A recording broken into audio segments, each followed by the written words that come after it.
Hello dear students, कैसे हो सब लोग। तो आज हम लोग शुरू करने वाले हैं structure of an atom chapter. तुम्हारा जो चैप्टर नंबर 4 है 9th स्टैंडर्ड का chapter number 4 structure of atom. तो आज हम लोग जानेंगे कि ये एटम का स्ट्रक्चर की डिस्कवरी के रिगार्डिंग क्या क्या बातें थी और उसके अंदर कौन कौन से साइंटिस्ट का इन्वॉल्वमेंट रहा था। तो मेरा नाम है विशाल शाह और आप देख रहे हो आपका खूबसूरत सा प्यारा सा बढ़िया सा साइंस अल्फाबेट। तो हिस्टोरिकली अभी बात करें, बहुत सारे यहाँ पर नाम आप लोगों को दिख रहे हैं, बट उसको स्टेप बाय स्टेप समझने की कोशिश करते हैं। तो सबसे पहले बात करें तो अराउंडिंग 500 बीसी। वो 500 बीसी की बात करें तो 500 बीसी के अंदर इंडिया का एक बहुत ही फेमस साइंटिस्ट था, दैट इज महर्षि कर्णन। उसने बताया कि जो सबसे स्मॉलेस्ट से सबसे स्मॉलेस्ट पार्टिकल है, दैट मीन्स उससे भी अभी स्मॉलेस्ट पार्टिकल कुछ पॉसिबिलिटी नहीं है। कोई भी मटेरियल को हम लोग क्या करते हैं, उसको डिवाइडेड करते करते करते वो कंडीशन के ऊपर पहुंच जाते हैं कि उसके बाद अभी कोई पॉसिबिलिटीज नहीं बनेगा। तो उसको हम लोगों ने कहा परमाणु। उसको हम लोगों ने कहा परमाणु। परमाणु वही बात उस समय के एक और साइंटिस्ट थे जिसका नाम था कात्यायन। उन्होंने कुछ इस तरीके से बताई कि कई ऐसे परमाणु पॉसिबल है जो खुद भी इंडिविजुअली क्या होते हैं कि वो कह सकते हैं हम लोग फ्री स्टेट में पॉसिबिलिटीज है। दैट मीन्स वो एटम अकेले एग्जिस्ट कर सकते हैं, जबकि कई ऐसे परमाणु है जो कभी अकेले अपने स्टेट के अंदर एग्जिस्ट नहीं कर सकते हैं। तो उन्होंने एक नया सा कंसेप्ट दिया जिसको हम लोग आज कहा जाता है मॉलिक्यूल। मॉलिक्यूल्स, तो ये जो मॉलिक्यूल का जो कंसेप्ट था उन्होंने बहुत टाइम पहले दैट इज इन 500 बीसी के दौरान दिया था। उसकी बाद बात करें कि वही वक्त में वहां पर ग्रीक में जो साइंटिस्ट थे वो थे डेमोक्रिटस एंड द ल्यूसिपस। उन्होंने सेम यही बात उन्होंने कही, बट उन्होंने उसका नाम दे दिया एटम। जो आज हम लोग एटम जो देखते हैं, स्ट्रक्चर ऑफ एन एटम, तो वो बात उन्होंने पर्टिकुलरली एटम के रिगार्डिंग फर्स्ट वन, जो एटम जो वर्ड नाम देना था, ठीक है, कोई भी चीज को नाम देता है तो वो नाम जो देने का जो श्रेय जाता है एटम, और वही सेम नाम बट इंडिया के हिसाब से उन्होंने वो साइंटिस्टों ने जो दिया था दैट इज परमाणु। क्लियर है। बहुत लंबा सा टाइम भी था, बहुत लंबा सा टाइम भी था। उसके बाद करीबन करीबन 18th सेंचुरी के अंदर तीन एक इंपॉर्टेंट साइंटिस्ट हो गए। उन्होंने ये बात एक उसको प्रैक्टिकल वे में बताया। तो आप कहोगे कि सर फर्क क्या हो गया। फर्क ऐसा था कि ये फिलोसोफर्स थे, साइंटिस्ट तो कह सकते हैं, बट एक फिलोसॉफिकल आइडिया था। उन्होंने कोई एक्सपेरिमेंट नहीं किया था, जस्ट फिलोसॉफिकल बेसिस के ऊपर दिया था। बट ये जो Antoine Lavoisier, Joseph S Proust and Dalton, उन्होंने एक्सपेरिमेंटल वे के ऊपर बताया। 18th सेंचुरी के अंदर एक्सपेरिमेंटल वे के ऊपर बताया कि जो पहले के जो साइंटिस्ट के अगर चले गए हैं, क्या था, Democritus and Leucippus, that is 100% right. जो सबसे छोटा सा जो पार्टिकल होता है दैट इज एटम। तो सब लोग इतने टाइम से तो मान रहे थे, बट उसकी अभी बात क्या होगी, एक एक्सपेरिमेंटल वे में क्या होगी, साबित हो गई। एक इंपॉर्टेंट बात बताता हूँ, एक्सपेरिमेंट क्या होता है और साइंस का जो प्रूफ होता है वो क्या होता है। साइंटिस्ट का प्रूफ का एंड में रीडिंग एक ही आता है कि ये जो मैं अभी बात बता रहा हूँ वो नेचर का ही रूल है। बट ये बात का मतलब क्या है कि जब तक ये बात ब्रेक नहीं हो जाती तब तक ये प्रूफ है। प्रूफ है दैट मीन्स क्या कह सकता हूँ, मैं अभी तक कहता हूँ कि ये मार्कर है, मार्कर मार्कर है, बट जिस दिन पता चले मार्कर नहीं है तब तक आप उसको मार्कर मानना। बट कुछ आगे जाकर कुछ नया सा एक्सपेरिमेंट होता है और पता चलता है कि ये तो कुछ और चीज है, तब तक ये बात सही है। तो 18th सेंचुरी तक उन्होंने कहा कि जो पहले कह रहे थे उन्होंने अभी एक्सपेरिमेंटल में बताया कि that is perfectly right. Time बीतता जाता है, 19th सेंचुरी का दौर आया, तो 19th सेंचुरी के अंदर एक्सपेरिमेंट हुए और एक्सपेरिमेंट का नतीजा ऐसा था कि सब लोग सोचने बैठ गए कि इतने टाइम से हम लोग जो मान रहे थे, जो एटम एटम की बात कर रहे थे, क्या वो आखिरी पार्टिकल नहीं भी हो सकता है। आप कहोगे कि क्या कहना चाहते हो सर। दैट मीन्स टू से एटम भी कोई एक पार्टिकल से बना है जिसको सब एटॉमिक पार्टिकल कहा जाता है। दैट इज सब एटॉमिक पार्टिकल, सब एटॉमिक पार्टिकल। तो अभी तक तो सब लोगों की एक ही बात थी, एक ही राय थी सब लोगों की कि एटम सबसे लास्ट वन पार्टिकल है, उसको अभी ब्रेक नहीं कर सकते। That is the non divisible, divisible नहीं है, इनडिविजिबल कहते थे। बट अभी एक्सपेरिमेंट जो शो कर रहे थे वो बता रहे कि अभी तक आप सोचते थे उसमें कुछ गलती है, कोई गड़बड़ है। तो आप कहोगे कि ऐसे ऐसे कौन से एक्सपेरिमेंट हुए। तो बहुत सारे एक्सपेरिमेंट थे, उसमें से एक इंपॉर्टेंट थी, दो एक्सपेरिमेंट थे जो 100% बता रहे हैं कि कुछ गलती है हमारी सोचने में अभी तक। एक एक्सपेरिमेंट था static electricity. And the second one experiment था that is electricity is the conducted by the different substance, अलग अलग सब्सटेंस के थ्रू इलेक्ट्रिसिटी कंडक्ट की होती है। एंड उसके पहले का जो एक्सपेरिमेंट था that is static electricity. Static electricity की यदि बात बताऊं तो उन्होंने एक प्यारा सा एक्सपेरिमेंट, ऐसे तो बहुत सारे स्टैटिक इलेक्ट्रिसिटी के एक्सपेरिमेंट है, बट आपके लेवल के ऊपर आपको समझ में आए ऐसे एक्सपेरिमेंट की बात करूं तो आप घर पर भी कर सकते हो कि आपका जो क्या होता है कि शैम्पू करके जो हमारा क्या होता है हेयर होता है उसको प्रॉपरली ड्राई कर लो, ऑयल वाला मत रखो। उसके बाद आप कॉम उसको तीन चार बार करो, दैट मीन्स एक ढंग से उसको कॉम करो। उसके बाद यदि छोटे छोटे कागज के टुकड़े होते हैं उसको नजदीक लाते हैं तो कागज के टुकड़े वहां पर अट्रैक्ट हो जाते हैं। दूसरा एक एक्सपेरिमेंट ऐसा हुआ कि ग्लास होता है, ग्लास का रोड होता है, उसको सिल्क के साथ रब करो, उसको जैसे बलून के नजदीक लाते हो तो अट्रैक्ट हो जाता है। हम जो सोचते थे वो तो हम लोग मजा करने में सोच लेते, अरे मजा आता है बहुत ही बढ़िया। साइंटिस्टों का दिमाग कुछ अलग था, वो सोच रहे थे कि कुछ है इसके अंदर, क्या है तो पता चला कि दोनों चार्ज हो जाते हैं। चार्ज होता है दैट मीन्स समझो कि फॉर एन एग्जाम्पल मैं जब सिल्क का रोड था, सिल्क माय मिस्टेक, सिल्क के साथ ग्लास का रोड होता है, उसको मैं जब रब करता हूं तब उसके ऊपर कुछ चार्ज आ जाते होंगे, plus plus plus plus positive charge. और जब मैं ये बलून के नजदीक ले जाता हूं तब बलून के ऊपर नेगेटिव चार्ज हो गए, इसकी वजह से वो नेगेटिव चार्ज यहां पर अट्रैक्ट हो जाते हैं। यहां पर नेगेटिव चार्ज, ये जो हमारा जो ग्लास रोड था उसके नजदीक अट्रैक्ट हो जाते हैं। सेम ही बात तुम्हारे कॉम और जो छोटे छोटे कागज के टुकड़े थे वहां पर भी सेम ही होती है।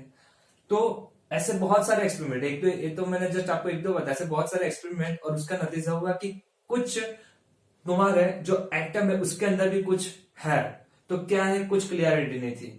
तो 19th सेंचुरी के 3 हीरो की बात कर लो तो one is that is J Thomson, second is called as E Goldstein and the J Chadwick.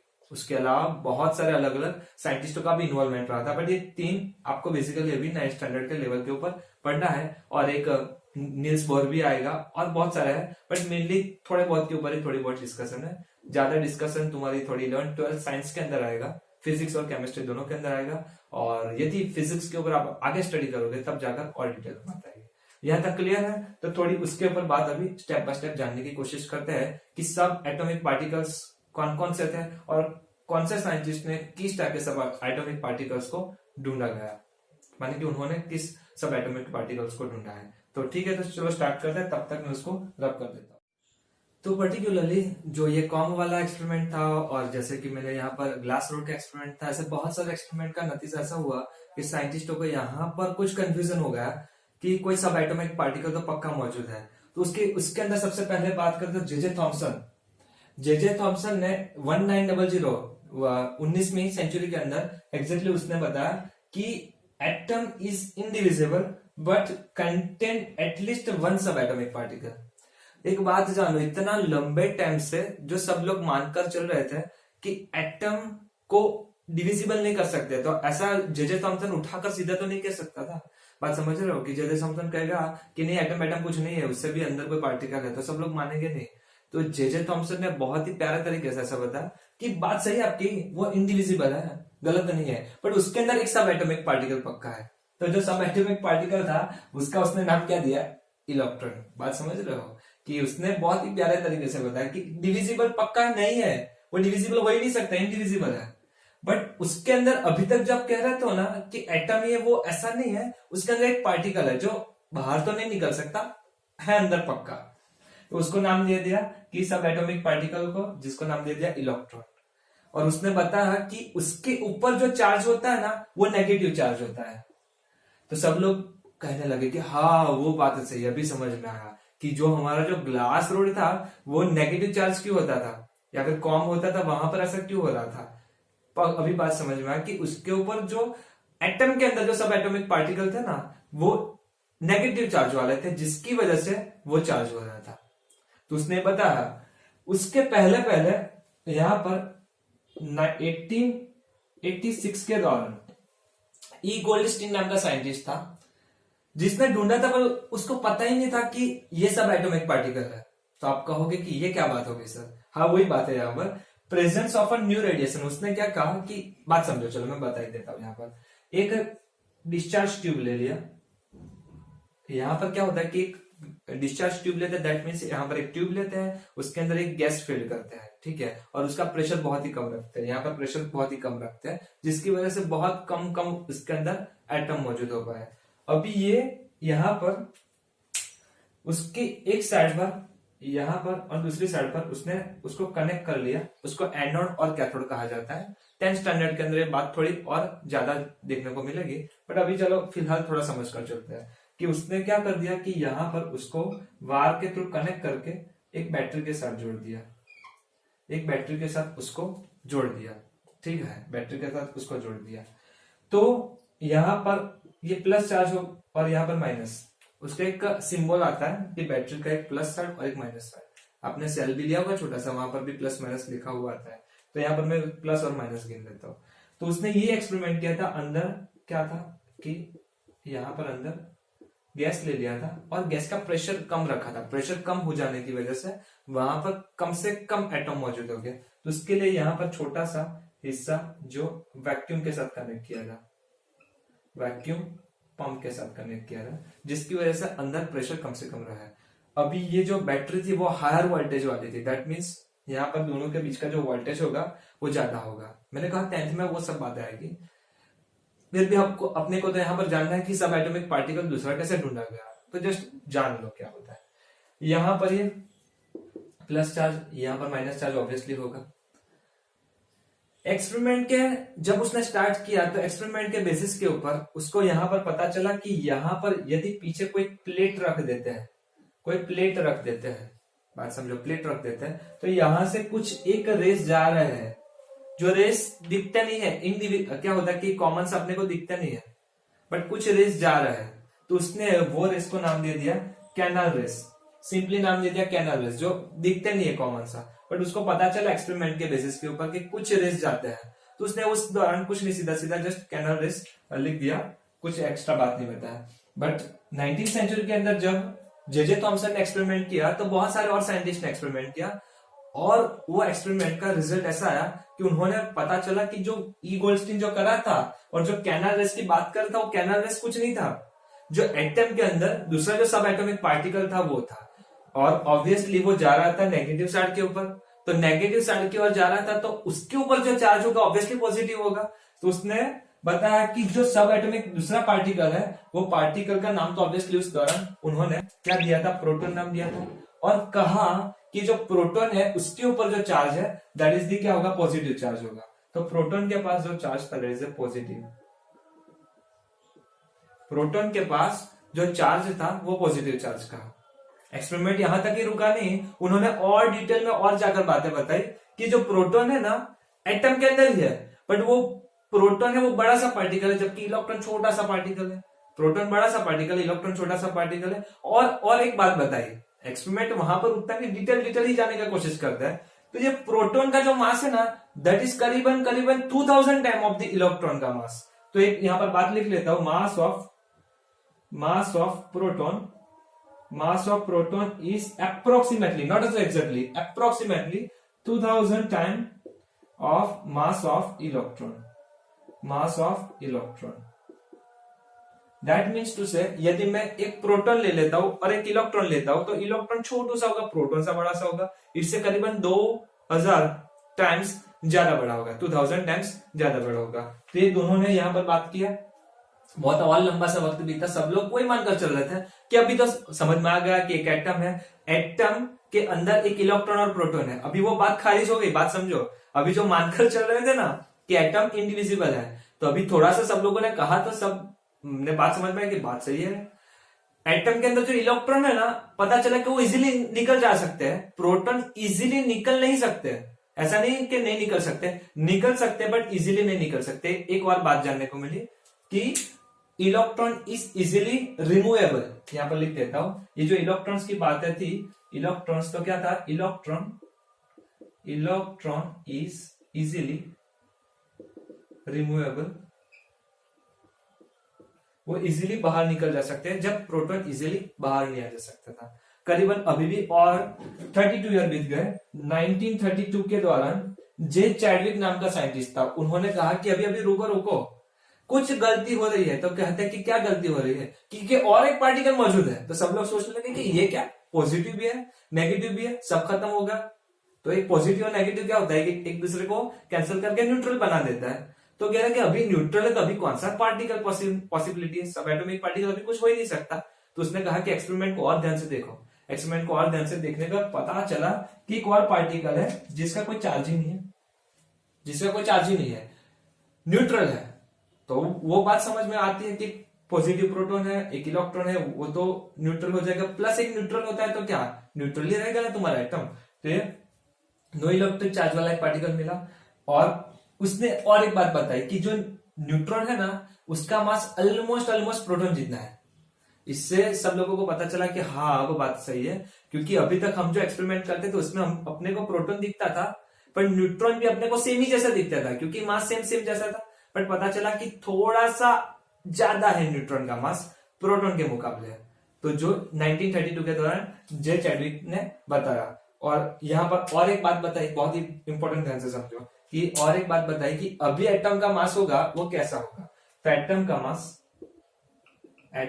मास जो होगा, इसको एटॉमिक मास भी कहा जाता है। एटम का जो मास होगा, एटॉमिक मास ही लिख देते हैं। एटम का mass is equal to mass of, क्या हो जाएगा, proton plus mass of neutron. कई बच्चे सोच रहे होंगे सर गलती लिखा, इलेक्ट्रॉन तो रहेगा, बट ऐसी बात नहीं है। मास ऑफ प्रोटॉन और मास ऑफ न्यूट्रॉन वही तुम्हारा मोस्टली, एग्जैक्टली मैं कहता हूं कि एरर के बिना भी 99.999999% सही होगा एटॉमिक मास। जो एटम का जो मास होगा वो प्रोटॉन और न्यूट्रॉन के मास जितना ही होगा। तो कहोगे जैसे एटम का इलेक्ट्रॉन का कोई मतलब नहीं है, मीनिंग है।